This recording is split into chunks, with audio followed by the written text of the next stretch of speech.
Mas. Menika wonten pisuwanan agung wonten kraton Kang Mas. Menika warangka dalem panjenengan ingkang madhep perso panjenengan Kang Mas. Jun. Monggo. Panjenengan kula atur medal dawuh. Jalaran wonten ing pendopo pun adhep sedaya para kawula lan sentarane praja wonten ing kraton Montowaro. Suwun loh, Rekian Patih Anggara Kasih.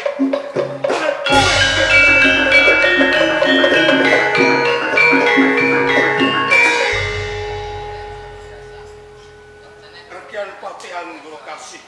Kasinggihan kula. Nganti katalumpen pinaribasan. Babar pisan. Ora kanyono ana ing sakjroning dada yen to deng titi kalenggan iki Pasibanagung ana ing sakjroning kraton. Nanging kene pun dadak aku tansah angelangut. Ora menggalihake bab perkara tatananing negara. Anggara Kasih. Menika nanging ana ing sakjroning telenging ati aku kuwi tresna kelawan salah sawijining wanita. Panjenengan mbek kemawon ketaman asmara pancen bener. Lajeng wanita kala wau saking pundi lan paring asma sinten? Respati saka ing kraton Purwacarita.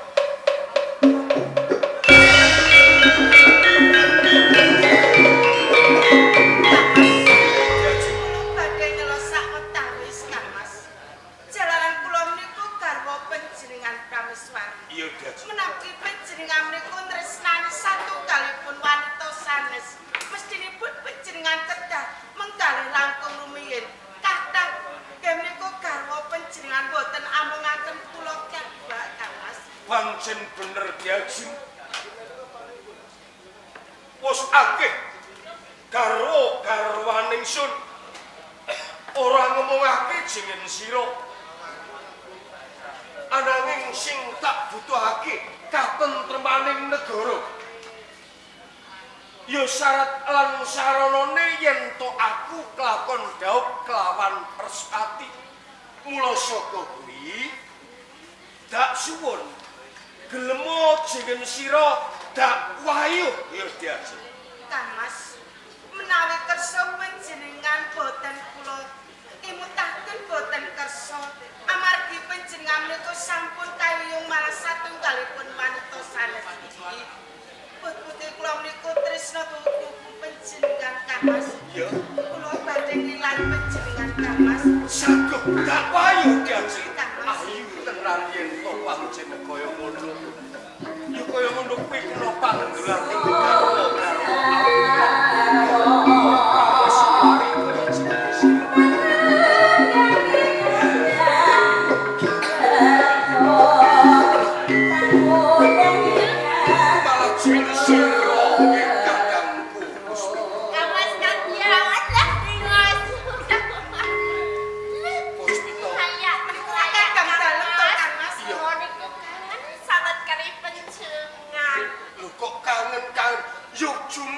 Yo pantes to kalamun to jenenge sira kuwi kangen kelawan aku.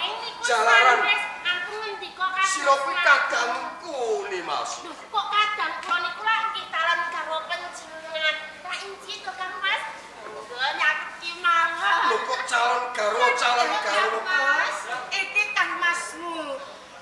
Aduh, ngertenono ya ni Mas. Iki kadangmu. Kadang kula to. Panjenengan niku lak katresnan kula. Kang Mas Kagiawan to Kang Mas. Kagiawan. Ki, Pripun to Sopo kuwi? Aku ora ngerti. angge menika piyayi kakung sing kula tresnani kok malah dadak kok foto-foto sing kok jiwat ngertenono. Panjenengan ingkang kula tresnani kok ya terus kula kendhumu. Tresno tumraping kadang Nimas. Nek kena dak elingake sing ana ing pengarapanmu ki mung kadangmu tuwa.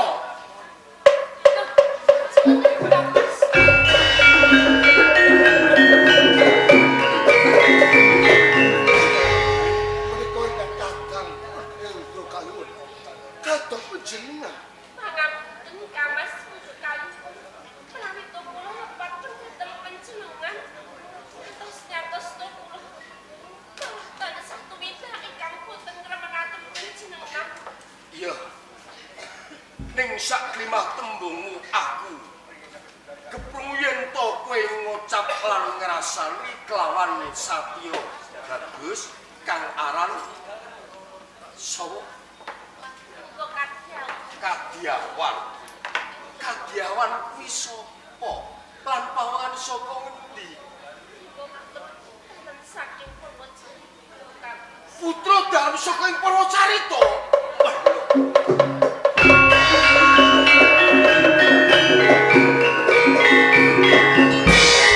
Sak menika ingkang kadang kepengin sanget nggih menika wong kusal kalipun Kyai Kakung. Kedahipun panjenenganipun murungaken kemawon Kamas ingkang nggih menika kadang dalem ingkang badhe wong kusal tunggal. Leres nuwun, masakan ingkang kadang. Ingkang kadang menika direkah warga. ora.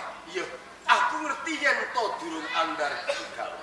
Nanging kowe kudu ngerti dong titika lenggan iki aku go bakal ngresakake wanita. Ngene, Gusti to. Sapetara sandeken nggonmu tresna kelawan Kadiawan putra saka ing Purwacarita. Besok wae yen to wis kelakon panjang kaningpun Kang Mas mundhut garwa Respati ya garwaning ratu ana ing Purwacarita. Kowe dak dhawuhake kelawan Kadiawan. Aja saiki. Pangapunten Kamas. Menawi to panjenengan kok ngresaki wanita. Ning panjenengan niku lagi sampun kagungan kanggo ing menapa malah panjenengan niku boten kersa ngalahaken kalipun. Menapa to panjenengan niku mengkalihaken bab kapribadenipun panjenengan piyambak. Ning boten kagungan olas pun dhateng ingkang kadang. Mila Kamas. Menawi to panjenengan niku boten nyarujuki. Mangkinipun kedah kula dhawuh dhateng Kamas Kadiawan. Luwih becik sedaya niku kula entenaken temekaning pati kemawon. Piye? Alung tumekane pati.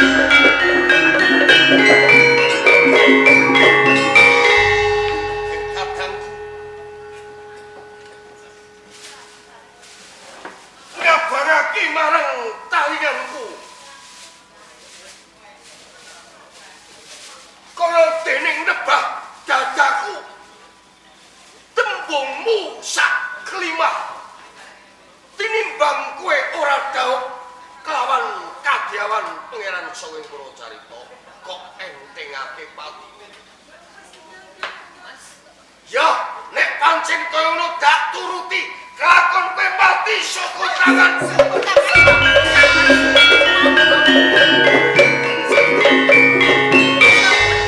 Mangga panjenengan Kamas. Kula patinipun kula. Sumangga pun panjenengan percaya kemawon. Boten wonten kinanipun toh kula menika gesang menawi toh mangkinipun kula boten sesandingan pun dhateng Kadiawan. Boten wonten kinanipun sumangga likanipun panjenengan asta sumangga likanipun wonten ing sepuluh Kamas. Nimas, waduh kadangku Nimas.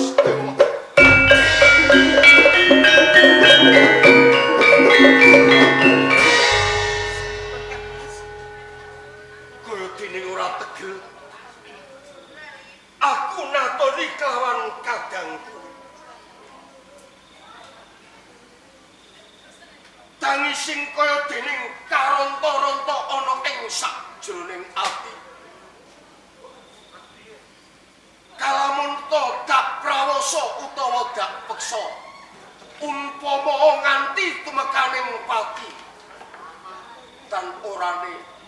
sapa sing kelangan Mas? Ora ana liya ya mun Kang Mas. Mergo pun Kang Mas kuwi bakal wakiling Kanjeng Rama Swargi kang bisa nywargakake lawan kadang-kadang kabeh. Ya. Mas, yen to pancen kaya ngono dak turuti apa karepmu. Jenengan segai Kang Mas. Iya, gak sagu. Nuwun sinten Kang Mas. Regian pati Terus jeneng sira gak sampiripun paran dening Paseso. Tedak ana ing Purwa carita kang angka sepisan. Jaluk garwaning ratu ana ing Purwa carita kang aran Reswati. Kang angka loro lamarna sekadang sing jenenge Sekawan kang ada sampun porno dawa dalem kepareng ingkang ati rumang sesane pendek obat rumawat wonten ing ratu Purwocari dak ranti tekamu supaya kasembadan apa kang dadi panjangkan.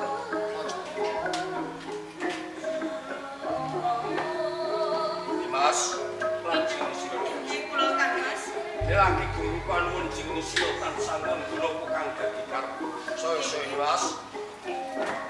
Jeneng sira sapetara katremo ana ing sakjroning kaman rantinen arpian pati. Kados ngaten. Pangestu kula nyuwun pamit. Ya, Ju. Kula Kang Diri Mas. aku pun Kang. Anu semakin.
Wis Subarno. Kaya kaget apa penyerana bokong ra ngira iso. Ya. Saiki mbok bal-balan tenan. Wis entek resik sajak-jajane. Ora sebab budak abuk ning kene mang sapa lah? Lah iya. Lah iya. Bebek. Ini apa? Rene kowe wis nang Ndura. Ndura iki kondange ketoprak tempuran iki gending Jawa. Ya. kudu sinau gendeng Jawa. Ora saka kuwi, Pak. Iya. Aku mbok waraono. Lha iki tenan iki. Heeh. Alon-alon tak melu-melu. Ya iki jenenge orek-orek pedhot. Utawa orek-orek pos. Dadi mandeg panjake awak dhewe sing parikan nganggo gending. Ngono. Sono. Ha ya diwiwiti nak ngono ya, Pak. Iya, ya wiwiti. Wiwi awakmu aku kok carane piye aku tak mikir. Sing tuwa dhisik. Heeh. Iya, iya, iya. Ning go tenan lho ya. Heeh. Ayo pare amapi ya. Urung. Ora ndagake ya didhisiki semen. Ngombe jamu diwadahi gelas para tamu muga seger waras. Amin.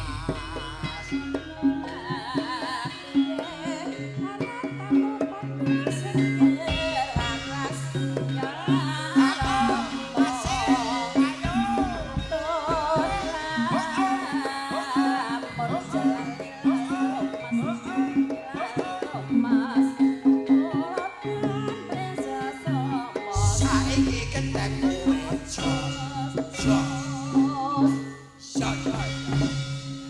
Kaya ngono iku mau parikane. Ngono. Ya larase ya semono. Ayo jajal. Larase sak pira, Pak? Larase mau nane nonu. Contone parikane. Nah, piye? Jareka wong diwiru-wiru atine bingung suwek pinggire. Nah ngono. Kok ora pas. Ora pas. Ya mulane kudu dipasno. Aja ngono adine marahi sing tenanan. Iki tenane wis rada ndredeg kok. Wis saben ben latihan. Nek ora ngono ya. Timun sigarane ayo bangun Pancasila. Ya kowe iki Mbah Mangil. Lancen yo anak buahe kok. Untung kok ora pas blas. Lah mulane gak dipaske ngono. Pasno jajal ayo. Ngombe jamu ning pinggir sumur, para tamu padha panjang umur. Apik.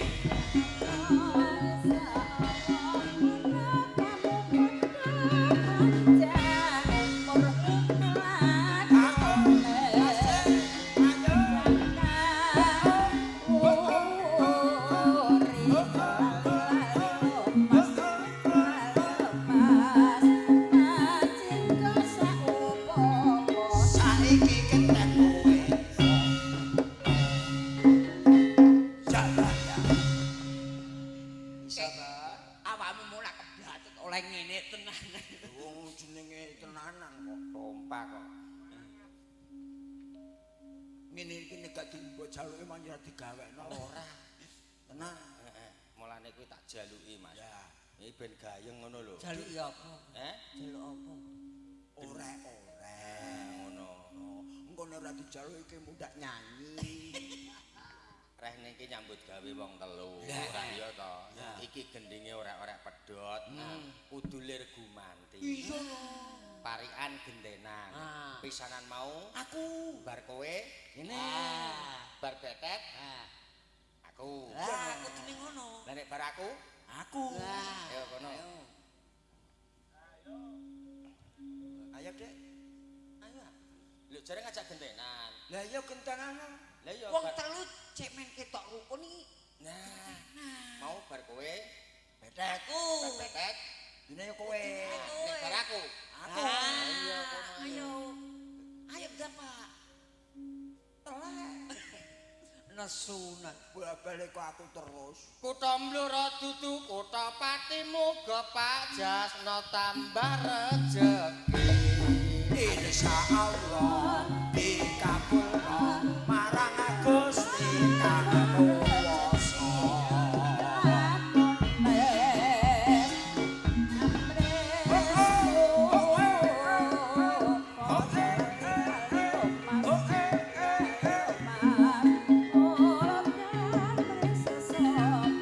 Saiki kentenan.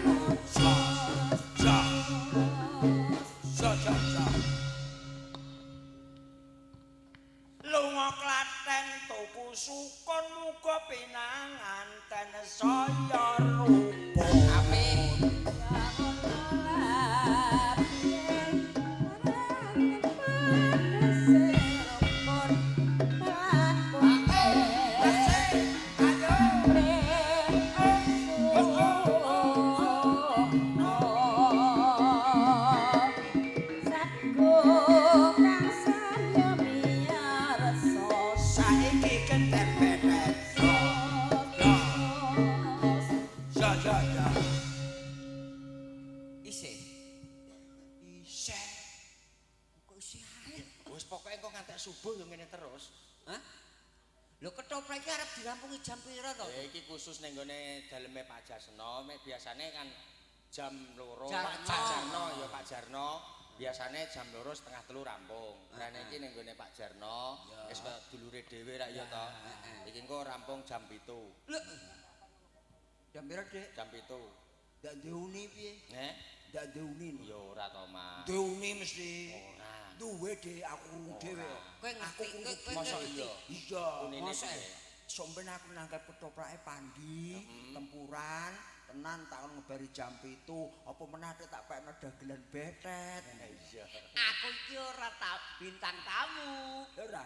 Aku iki TS. OTS piye? Tambah sulam. Ayo.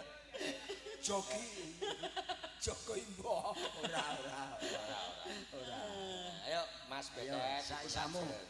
Nanti Yo varian meneh. bareng meneh.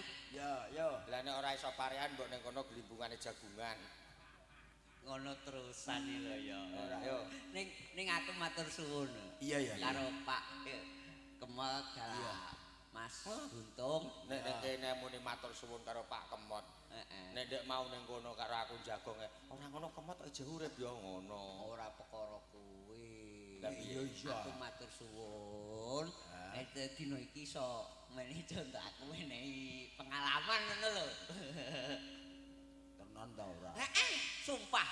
Iya. Ning kono-kono iku pernah aku Ning aku njaluk siji aja mbok lakoni gak. ngopo? Aja sok nginceng serimpen nguyah gak.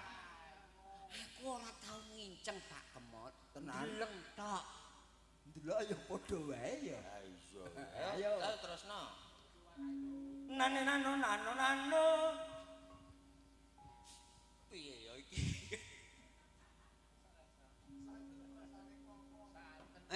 Aja kayak jarot. Kayak jarot iku aja. Jarot tuh anak kesentekan ya santun perusane ke apa? Aja monggo. Ora entuk. Ora kena. Ayo. Kudu iso. Masya Allah. Ora sik masyaallah. Ngetan balik ngulon. Ya, apa sediane kelakon ngono. Parian iku gampang kok. Mangan kupat ning Sagapura menawi lepat nyuwun pangapura. Lho komoke sithik. Aku tewas ngapalno. Jenenge bojone Jarno Gini yo. malah mbok bali. Ya ora sida. Wis dibari kok. Jane mang pari aku sampe tak walik lho Mas. Mbok walik piye? Nek pisan mak Kutha Blora dudu Kutha Pati. Iya. Nek Pak Jarno muga banyak rezeki. Nek mbok walikane piye? Ya tak walik. Walikane piye? Kutha Pati dudu Kutha Blora. Lah tegese Bu Jasmiati iki engko apa nyawer pira? Wonge turu. Iya kesel kok, Mas. Ah, iya. Ya alung turu. wonjene wong duwe gawe, digawe wis ngene iki. Timbang sing digawe turu dak ndang mulai turu. Tinggal mulai. Tung, mbok kon tinggal mulai menawa mau ngerti pengumuman sore mau. Lah piye? Pengumuman apa Dik? Lho sore mau ana pengumuman lho, Pak. Mosok ya aku ora krungu. Aku iki ketoprak turu wae kowe iki. Mulane nek ana pengumuman dirungokno. Pengumumane. Apa? Sok sapa wonge? Iya. Sing gelem nonton ketoprak Mustika Budaya nganti rampung nganti tutup cerita. Iya. Sesuk entuk hadiah. Oh. Tenan iku. Heeh. Iya. Entuk hadiah. Dadi sapa wonge sing gelem nonton ketoprake Pak Pandi Mustika Budaya Tempuran, sing gelem ngantek rampung Nganti tutup cerita entuk hadiah. Wah, lah iki Hadiahe apa? Hadiah kuwi ora wujud sepeda motor, ora wujud TV. Duit-duit. Oh, ya utuh. Lah hadiahe pakaian. Karipan. Apa? Karipan. Matam gak kepengin merem. Ngin bola bal. Sone iku aja motor. Lah apa? Aja moto. Apa? Liyane moto ngono lho sing Saru. wong moto awake dhewe iki saru. ya to. Awake dhewe iki ra dagelan. Nah. Mes media. Iya to. Nek ditonton bocah-bocah iki sarung ngomong Ora apa moto gak kena Mas. Paling ora ya sing luwih halus sithik. Wong tuwa ora kena nggo tuntunan iki. Lah ya rene aku kebacut saiki eling jajal apa contone apa gak oleh moto. Ya liyane ngono lho. Sing luwih halus Mas. Ah, rada cocok iki. Contone buntung. Sing luwih halus apa, Dik? Kobokan ra iso. Kok malah kobo. Wis alhamdulillah. Alhamdulillah wa syukurillah. Puji syukur ana ngarsa dalem Allah taala. Sajate pengiripun Bapak Jarno adalah Ibu Jasmiati. Sedina sewengi pinaringan slamet rahayu widodone ing sambikala ora ana alangan sawiji apa. Wis muga-muga wae sakwise nimbali sak kanca mustika budaya. Rezekine sangsaya mberah tambah berkah. Fa insyaallah sok ben iso munggah kaji ning Mekah Madinah Alhamdulillah. Alhamdulillah. Aku dongaku apik kok Mas. Iya. Aku ora depoke ya bukane pamer ya Mas. Iya. Piye, Dik? Ora depoke aku ancen sithik ya sing penting tak syukuri Iya, alhamdulillah. sing penting bersyukur. Iya ndek kenane ya berkah kulon aku gak pamer lho, gak pamer. Kowe satu. Mulane tak dongakno Pak Jarno adalah ingkang garwa muga-muga sok iso munggah kaji ning gone Mekah Madinah. Nyontok kowe, iya. Berarti kebar kok kulon berarti kok Mekah Madinah kowe. Nyontok kowe iso menawa Mekah Madinah. Sing kandhane kok Mekah Madinah sapa? Jare kok kulon. Buah kok waru iki lho. Alah, matam Lho ya moto neh. Bola-bali. Wong Wong kok tak kira iki aku mau sampe tak owahi tembungku ngono tak kira ya tak kira iki kowe iki kok Mekah Madinah kok kulon. Wong mbok ora ketang piye-piye kaya aku iki gak sombong, ora ngomong kok kulon iki gak. Ketoke meneng, tapi ya tenan. Ora ketang dagelan ya to. Ngerti biyen mondokku. Lho, Alhamdulillah. Paling-paling ya to tak critani, paling-paling wong-wong sing lumrah. Mondok setahun, 2 tahun, 3 tahun. Iki paling-paling tek pirang yuta.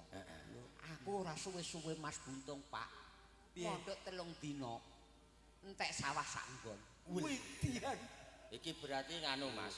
Iki ning gone pondok sing terkenal. Jombang Tebuireng Gopo Jombang. Gontor. Gopo Gontor. Lah terus lemu mondok ning ndi? Rumah sakit. Lho kok ora modar sisan? Lho malah muta-muta lho. Mutam-mutam dasmu ngono. Mondok rumah sakit mbok omongno wong. Iki jenenge pacobaning urip. Pak ya to pacobaning urip sakala mangsane menungso iki ya diparingi sehat, ya diparingi lara. Ra iya to.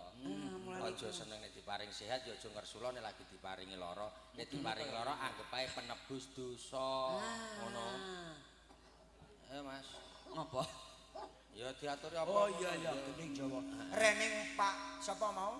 Pak Jarno Wis kabul kajate. wis kersa nanggap kesenian Jawa kang arujut ketoprak. Moko ketoprak iki isane main, isane rame ditabuhi nganggo gong. Ya Iki toh, ben- mesti ana gendinge. Lho iya Mas, iki ben tambah melek. Lah, Maksudnya ben tambah padang mripate sing ngantuk. Iki suasana rada adem, ben rada anget. Dicaosi kopi jahe Mas, gayeng ketok. cocok. Matur nuwun karo Pak Jarno. Iki rada matuk. Lho iya no. Ya tetep kopi ya wong. Kopi mau sak teko mang wis dintekno penonton kok. Aku nak ora melu Nyuwun tulung, mustika budaya ya Pak ya. Ora kenal orek-orek pedhot. nyuwun tulung Pak. Kopi jahe. Pak Warno kula nyuwun tulung Pak. Niki disundang kersane ndang lair. Tak kira kon nabuk kok malah. oleh Lho lewat maksamu ki wong ngene lho, tak inceng wis ketok ndase kok ora ndang lair-lair. Ayo. Bawa kopi jahe, Dik. Iya, monggo.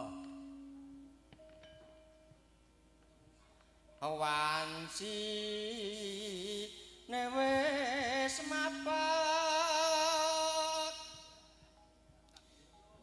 dalu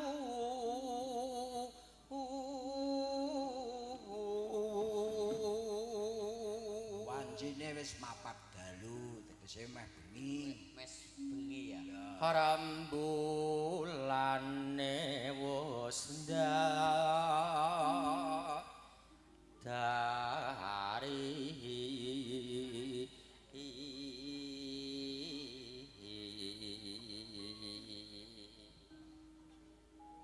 monggo Mas Bedet menawi mboten nggih ben ngrungono sik Dik wong-wong ingkang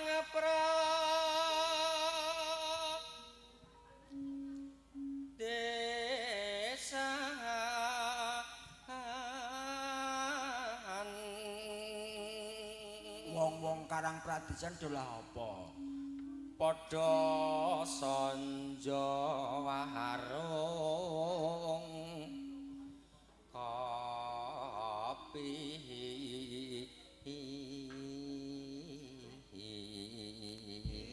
padha sanja warung kopi marung gampangane ya ora mikir sesuk blanja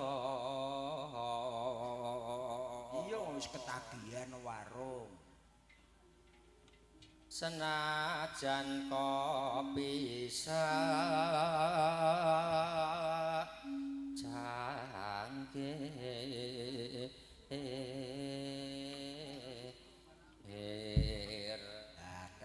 iki mau jenenge bawa kopi jahe dijupuk saka Mojopat Kinanti wancine wis surup soraya sisih wetan padang sasulane ayo disrampatno cok ayo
iki mau aku wis ngaturi minangka pambuka gending Jawa Mas. Iya. Wis tak aturi kopi jahe sak bawane. Ya, monggo. Saiki genten aku tak nuturi dulurmu lanang Bedet. Iya. Si Solatu. Si Solatu iki apa? Si Solatu iki apa? Ora ngerti. Si Solatu. Si Solatu ki langes. utawa angus. Gunakno kang satu bisa gumakarya tumrape kanggo wong seni lamun teman bisa kanggo padha donya dentak dentumblak iki sing kena diarani gending Asmarandana.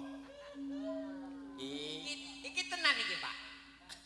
ora Kowe iki tak kira Asmarandana tenan. iki mau kena diarani pocong dengklung. Lah ya bar pocong terus Asmarandana.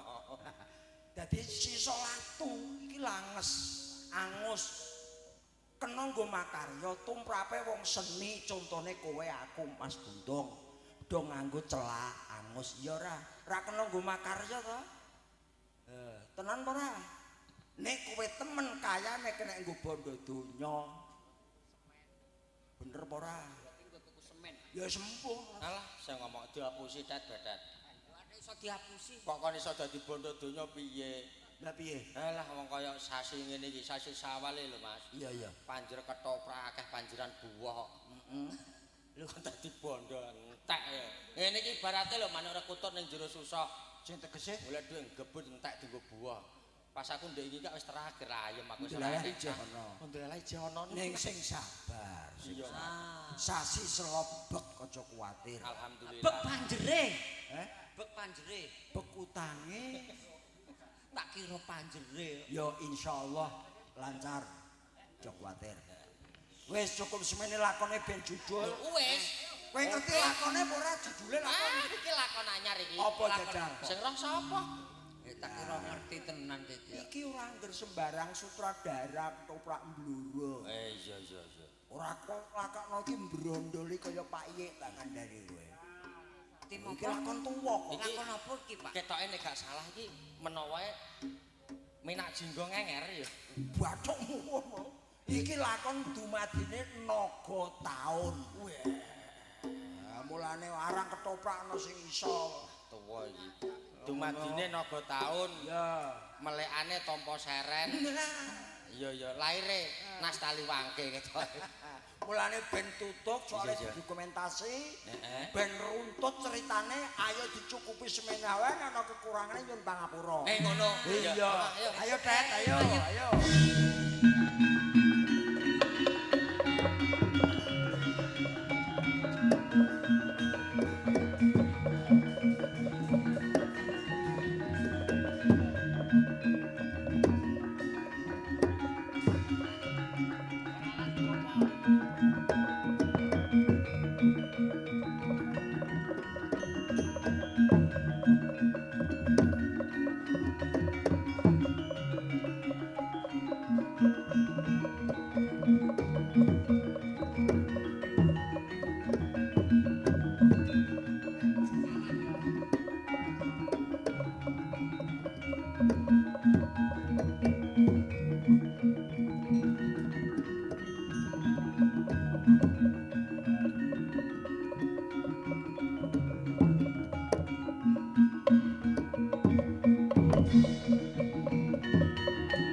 Aku bakal nyandhik lawan kowe.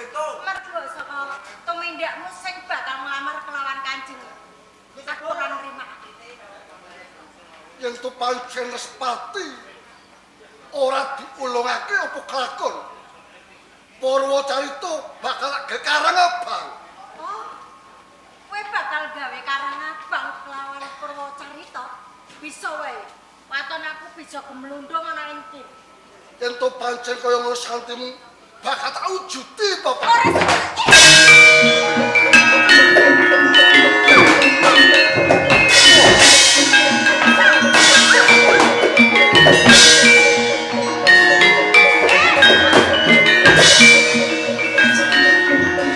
Ora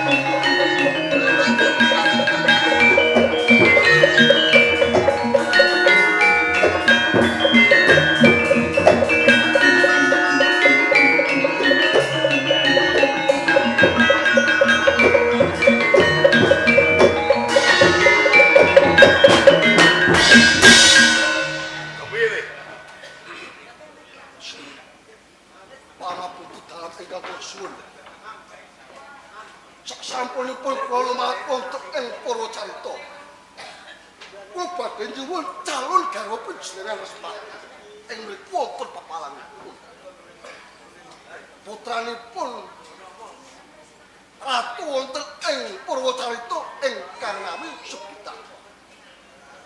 Sakresaya Rembag agemipun peperangan ning emanipun sinuwun. Emanipun Kula boten kuwo ngadepi Subita saking Purwacarita. kowe ora kuwowo, aku sing ngadepi.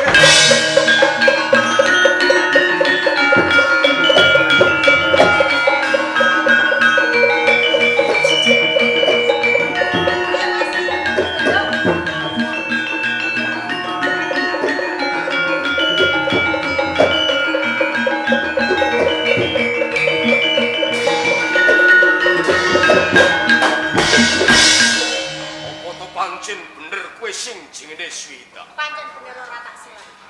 Bali kowe sapa? Indra Kaliwon kang dadi aranku. Indra Kaliwon. Ana gandeng ceneng ngapa kelawan pati? Niat aku bakal mboyong kelawan calon garwaku ya Respati. Calon garwamu Respati? Ngertenono. Respati iku mana Kanjeng ibuku. Wis duweni garwa. Tak pisahke kelawan garwane. Oh, kowe bakal misahke.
Sawetara lungguhmu diprayogak.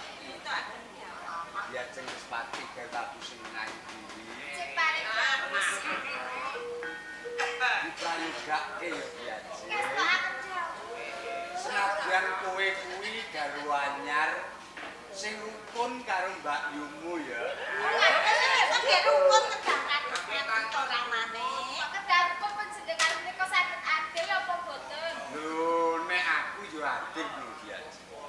Aku adil ora bakal mban cinde mban silatan. Iki rene ngono suwane putramu Nini Dewi Suhita sawetara diprayogak. Ini Yo katimbalan Kanjeng. sira ora nyusun timbali ngadep ana ing pendopo aku. Ana wigati apa iki? Inggih pangapuntenipun saderengipun Kanjeng. Awit wonten Jawi menika wonten tiyang ingkang badhe ngersakake kalian Kanjeng Ibu Respati. Ana pawungan sing ngresake marang ibumu Dewi Respat. Inggih menika Mas. Kersane kepiye? Nggih kersanipun panjenengan menika badhe dipun pisahaken, Kanjeng Ibu Respati menika badhe dipun pundhut mawon. Kaya ngono. Banjur kepiye tanggung jawabmu?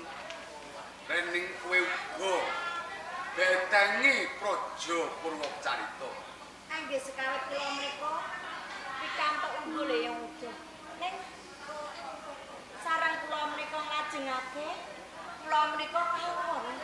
Kowe kalah. Pramila kula nyuwun sabiyantu panjenengan. Diajeng Dewi Sumo apa dening Diajeng Respati. Negara Purwacarita sawetara tak titipke katentremane marang kowe. Tak adepane.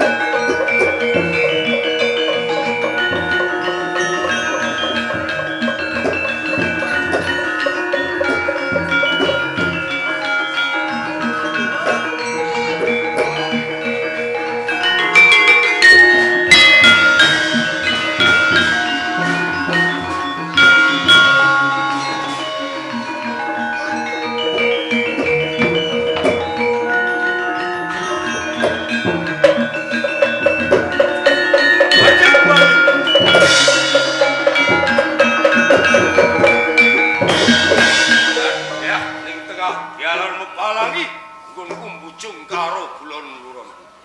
Sapa kowe? Ratu ing Purwacarita Sri Mahapanggung aku. Ratu ning Purwacarita Mahapanggung.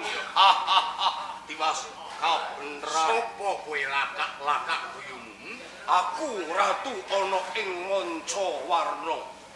Kowe sing ngresake marang garwaku Respati. Pancen bener. Mula saka kuwi ulungake garwamu Respati. Tak ulungke bareng pedote. Oh, kelakuan mati. Ojo mlayu.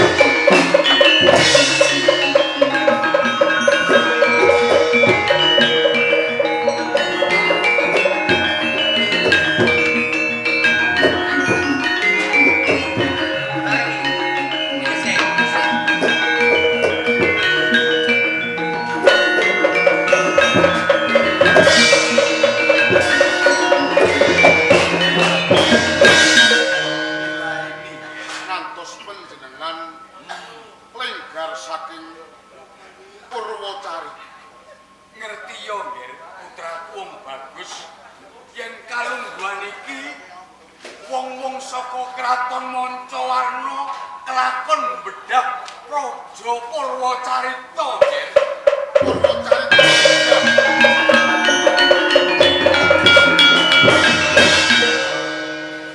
Nuwun sewu. Kang mongko Purwacarita menika kathah kawulanipun. Kathah prajurit lan senopati kang gambeng-gambeng. Kasungantos Purwacarita Yen putraku. Dina iki Purwacarita ya saiki ayo golek pengayuman, Ger. Awake dhewe yen pancen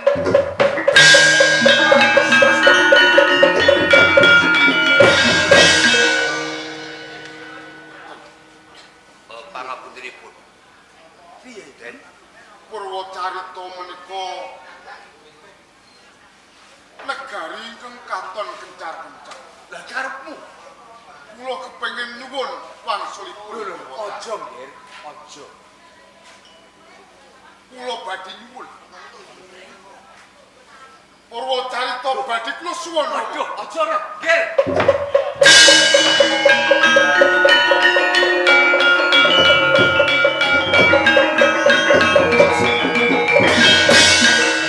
Sandang pengagun panjenengan kaya dene punjane bojo kang mapan wonten ing kraton Purwacarita. Menapa saestu menika wewengkon wonten ing Purwacarita? Ya, ora luput. Yen iki wewengkon ing Purwacarita. Lah kowe iki sapa, Nggih, purwanoke kula menika Radita. Radite. Lah kok kowe ngupaya nganti teka nang nggone Purwacarita? Karepmu apa, Radit? Mboten nggih, Den. Cetanipun ngantos kula minggah kepengin wonten ing kraton Purwacarita. Ing pangjuk namung kula nampa dawuhe Bapak Guru kula. Radi kang sepados kula menika ngaturake wujudipun pusaka. Inggih menika pusaka Mustika Prabon. Kunjuk dumateng sesembahan wonten ing Purwacarita. Kaping kalihipun nitik menapa ingkang dados atripun Bapak Guru kula nggih Radi menika bilih. Tenane mono kula menika putranipun sesembahan wonten ing Purwacarita. Kowe wayahe Resi Radi. Yen ngono putraku, Nger, kowe.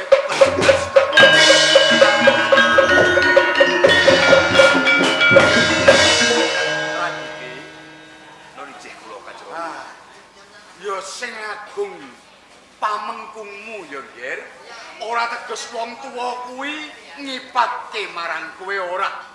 Nanging rikala kowe ponang jabang bayi pancen tak titipke marang Bapak Resi Radi supaya digembleng dadi satriyaning negara. Mongko yen kowe mapan ana ing Purwacarita tak kira wae panggemblenge kuwi ora kaya yen kowe ngrasake kasangsaya adoh saka kamukten. Mboten dados menapa. Senajan to kula menika rikala semanten panjenengan titipake dhumateng Bapa Resi Radi. Sak temah kawujudanipun pasuwitan kula panjenengan ugi sampun ngakoni bilih kula menika putra wayah kecil. Ning nuwun sewu Kanjeng. Tuwuh tandha pitakon salebetipun manah. Kamangka panjenengan menika sembahan wonten ing kraton Purwocarita. Ningking menapa mapanipun panjenengan kabara wonten ing satengewon. Yektosipun wonten kahanan menapa ingkang tumiba wonten ing kraton Purwocarita. Kelunta-lunta lelakone Kanjeng Rama lan ibumu Dewi Sumu. Awit saka pakartine wong-wong saka kraton Mancawarna sing wis klakon ngejeki Purwocarita. Cekane wedhas mangke Purwocarita menika sampun Wis bedhak. Saiki pun Rama dawuh marang sira kudu bisa sira mbalekke kajayan ana ing Purwocarita. yen kesanipun Kanjeng Rama kados ngaten karenga namung pangestu panjenengan kula suwun. Kula badhe tumuju wonten ing Mancawarna. Sing ati-ati aja nganti keri tindak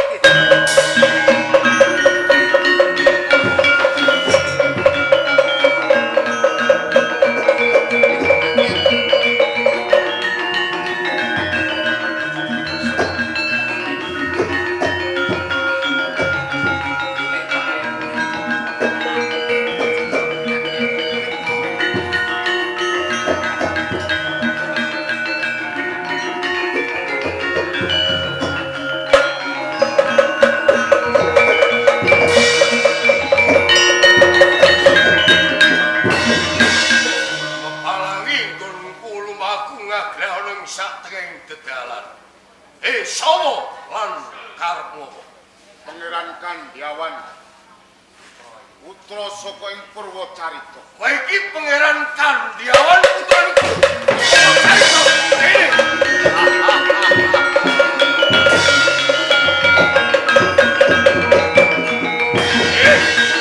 Dimas kabeneran ya iki bisa nuruti karo kandhangku.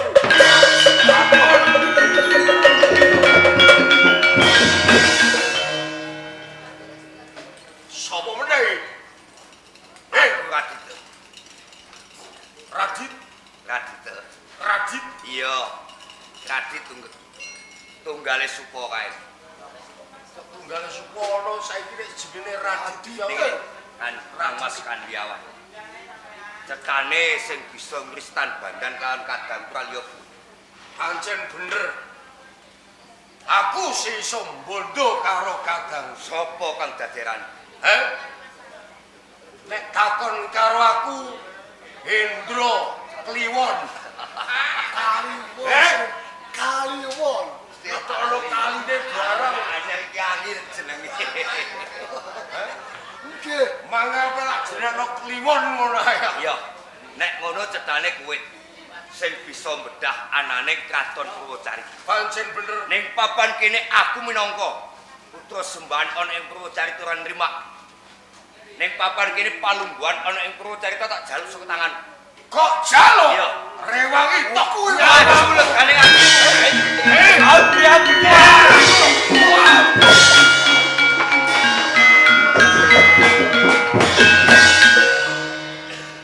Ya Mas Kandyawan. sing ngungguhi gamparing keprabon ana ing Purwocarita wis temekaning Pak.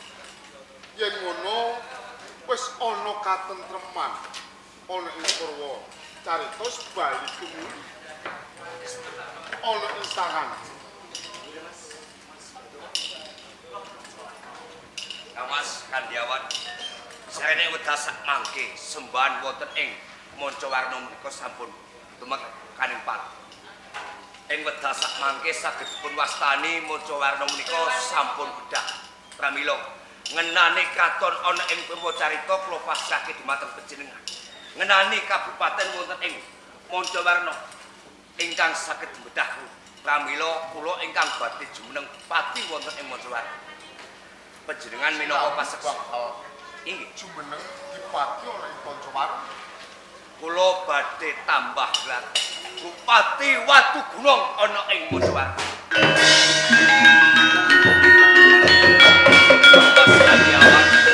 Sarening ingkang dados sembahan wonten ing Mancawarna Kepulauan. Kula kanthi jejuluk Watu Gunung. Pramila jeneng Kabupaten Mancawarna bakal tak simpen.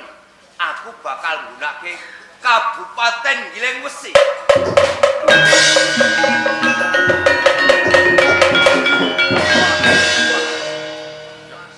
Ngono ya Yayi. Kados punika. Lakon sing ala ayo dipendhem ana ing bumining Pangapura. Sing becik ayo padha dilestarekake. Cek ben nuwuhake katentreman karaharjan lumeber bapak ibu ingkang hamengku gati muga wae pinaringan hayom-hayem tentrem ora ana Amin, amin. apa-apa. Ayo bareng-bareng sugeng kondur nyuwun pamit ketoprak mustika budaya. Kawiyatan paripurna pun kawula nuwun. Suwi